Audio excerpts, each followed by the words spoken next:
When you picture someone like actively trying to sell you something, a very specific, kind of uncomfortable image usually pops into your head. Oh, totally. Like the classic fast-talking salesperson. Right.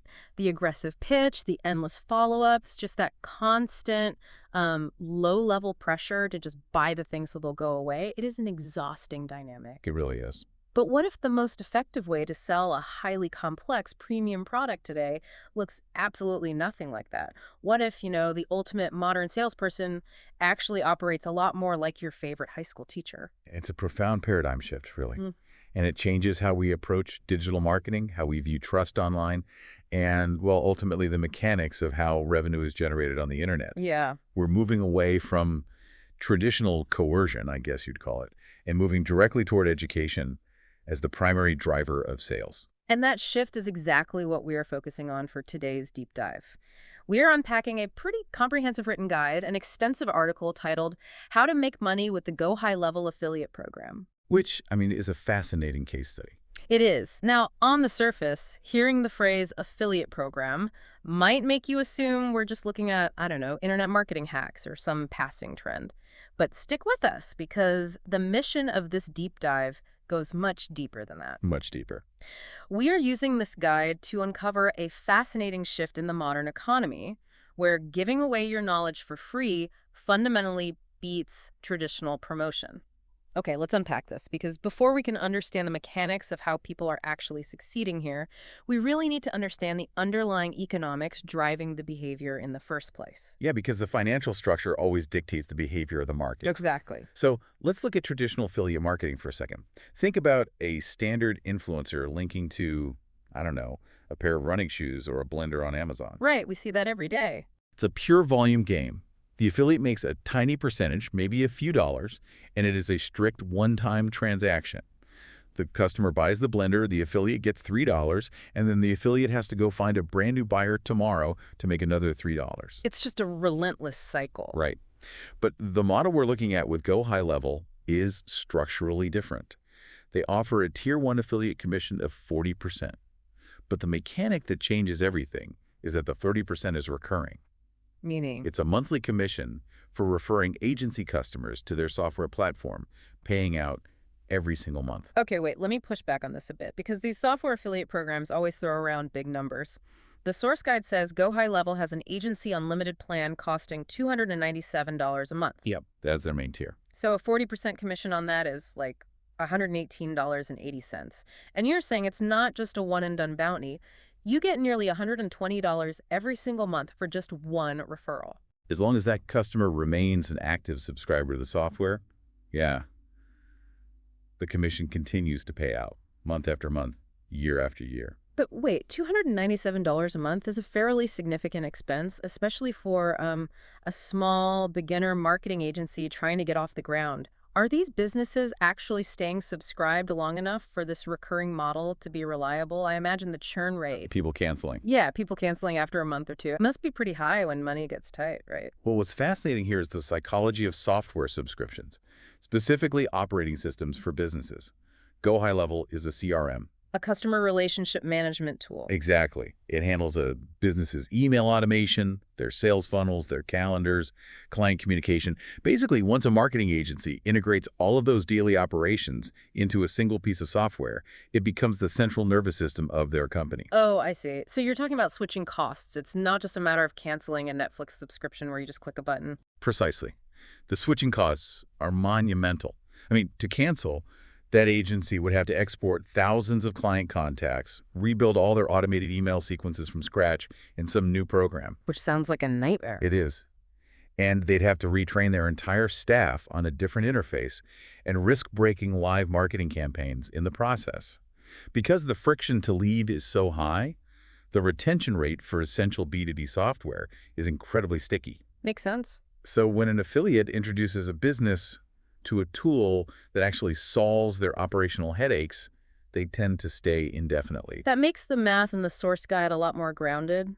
I'm trying to visualize the difference here. Standard affiliate marketing with those physical product links feels like, well, it feels like hunting. Hunting, I like that. Yeah, you go out, you make a sale, you eat for a day, but tomorrow you wake up at zero and you have to go hunting all over again just to survive. But this recurring software model where the switching costs keep people locked in, it's much more like farming. Yes, exactly like farming. You plant the seed once when you get that referral, and you just keep harvesting from that same seed every single month as long as they're subscribed. And the math of that harvest scales very quickly. I mean, the guide provides a projection. If you refer 10 agencies on that $297 plan, your monthly recurring revenue is $11,188. Wow. Yeah, and if you scale that up to 50 agencies, which the guide argues is highly achievable with the right strategy, that is $5,940 every single month. That's over $70,000 a year in passive income from work that may have been completed, months ago. And that leads right into the core problem, I think, because human nature dictates that when everyday people look at a number like $70,000 a year in recurring income, desperation and urgency kind of take over. They want that money immediately, Oh, absolutely. which drives the exact behavior the source guide lists as its absolute biggest warning for beginners. The spam trap. When beginners see those numbers, their immediate instinct is to grab their unique affiliate link and just plaster it across the internet. They drop it unprompted in the comments of random YouTube videos. They spam it across Twitter threads. Ugh, I hate that. We all do. And they flood Facebook groups dedicated to small business owners. They treat the affiliate link like a digital lottery ticket, just hoping someone, somewhere, will accidentally click it and buy. We have all been on the receiving end of that. You're in a local community Facebook group discussing something completely unrelated, and someone drops a massive, ugly URL with the caption, "Scale your business today." Right, out of nowhere. It feels intrusive. But beyond just being annoying, the guide argues this approach fundamentally doesn't work for this type of product. No, it doesn't.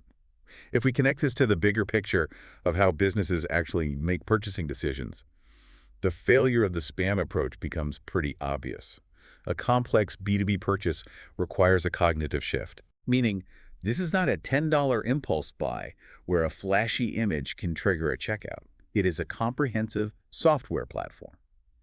A business owner is not going to migrate their entire operational infrastructure just because a stranger dropped a hyperlink in a comment section. That makes total sense. They buy when they understand the mechanics of how the software solves a very specific, painful bottleneck they're currently experiencing. Here's where it gets really interesting, because the disconnect there is huge.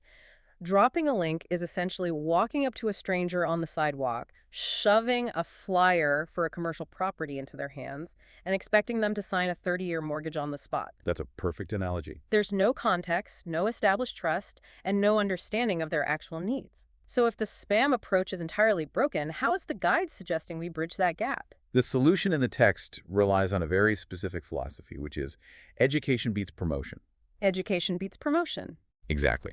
Instead of commanding people to buy a product, you teach them how to execute a process they're already struggling with.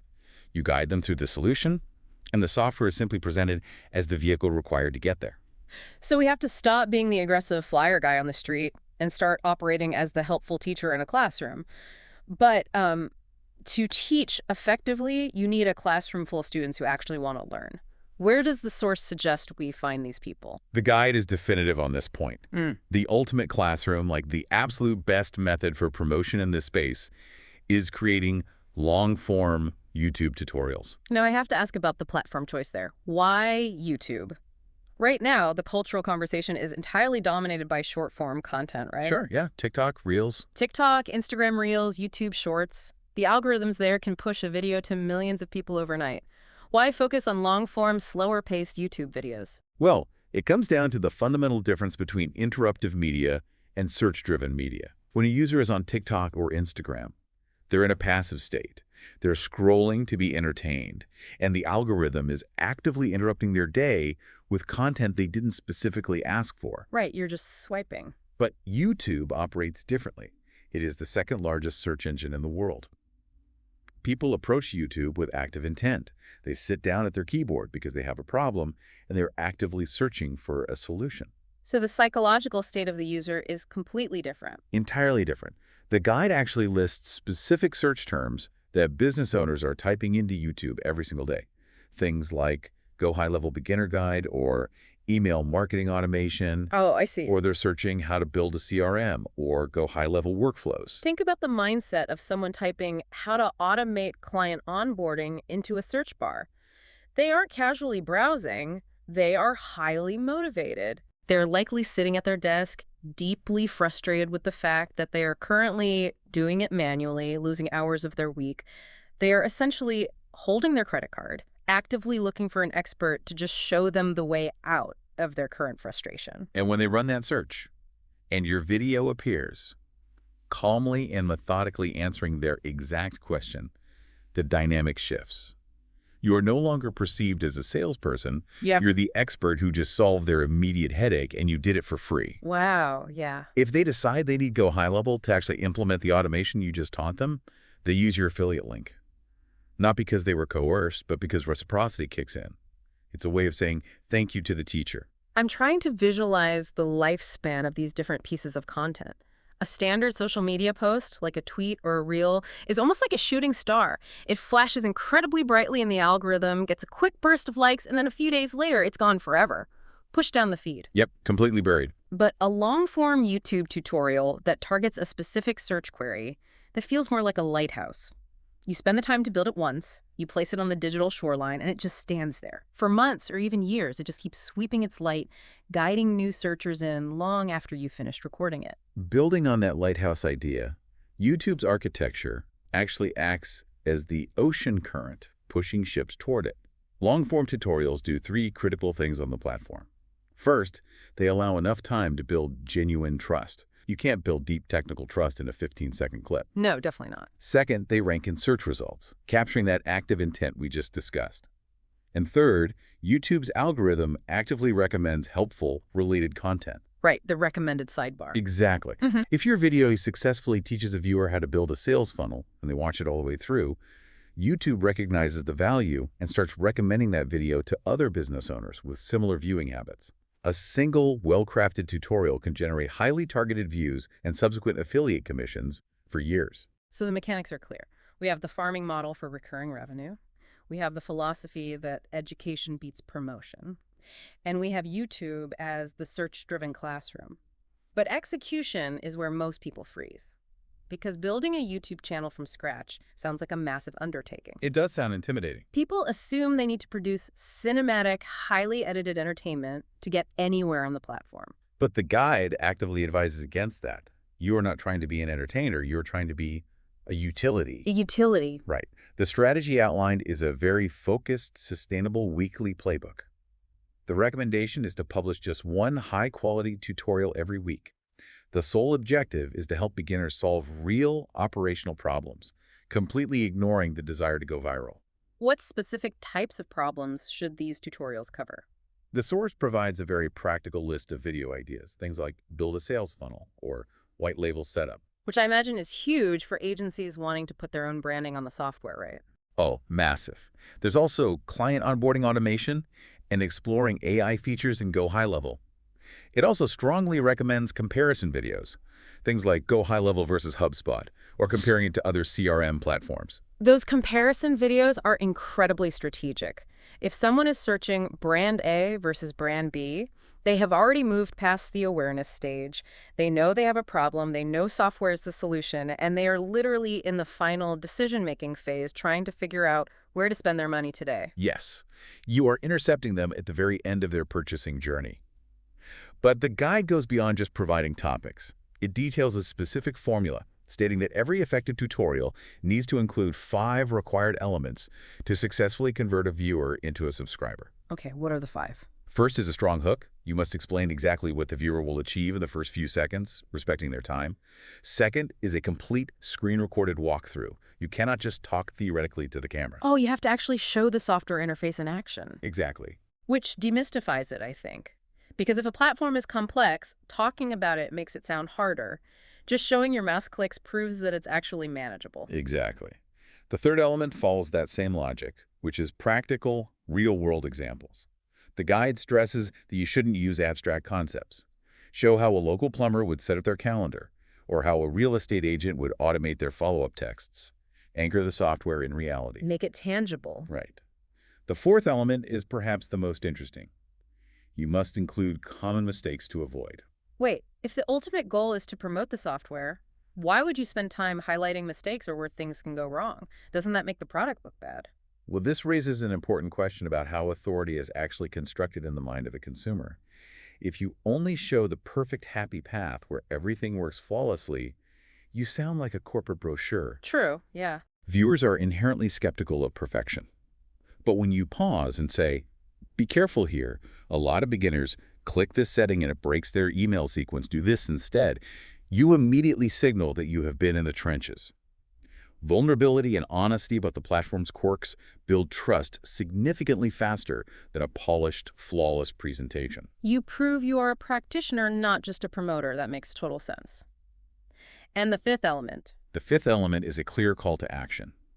After you have delivered all the educational value and solved their problem, you invite them to sign up using your affiliate link located in the video description. Ah, so you don't lead with it. No, the sequence matters here. The pitch is only earned after the education is complete. So what does this all mean? The guide explicitly states a mantra: consistency is more important than going viral. In an internet culture that is entirely obsessed with overnight virality, why is consistency the ultimate metric here? Because chasing virality is unpredictable. Right. And it builds a very shallow audience.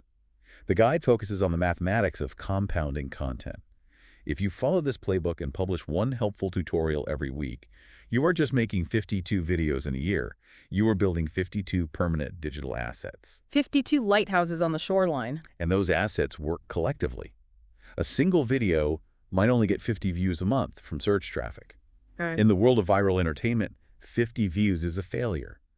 But in the world of high-ticket B2B software, 50 views from highly motivated business owners is incredibly valuable. Right, because of the recurring commission. Exactly. You do not need millions of views to generate a massive recurring income when the product pays you $120 a month per user. You just need a steady, compounding stream of the right people.